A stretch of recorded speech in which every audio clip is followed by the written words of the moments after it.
Crews are battling a massive fire at a house under construction, and the fire has spread. This is in the neighborhood of Bay and Bloor this morning. CB24's Courtney Hales joins us live from the scene on Scollard Street with the very latest on this active fire investigation, or, you know, the efforts to put it out. Courtney, how many homes or other homes under construction has it spread to? As many as 10 buildings affected by this fire, guys. It's a 3-alarm fire. We're also being told 6 townhouses went up in flames. People were not in the homes at the time. We're hearing they were under construction, but this is a huge fire.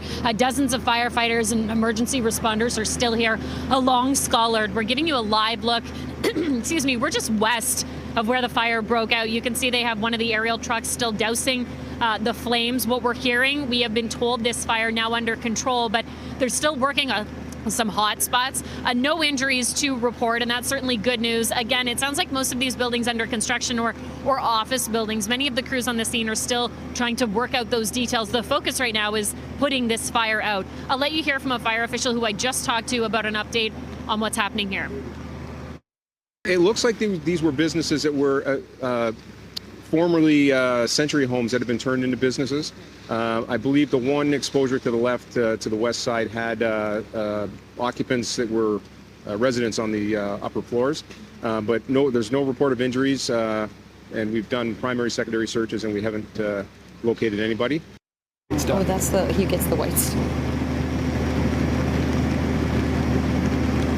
And the call for this fire came in at about 4:30 in the morning. Emergency crews have been here ever since. Again, the focus at this time is trying to get this fire out. No word yet on a cause. We know the Ontario Fire Marshal's Office has been notified, so those investigators will be here once the fire is out to get a sense of what might have sparked this fire.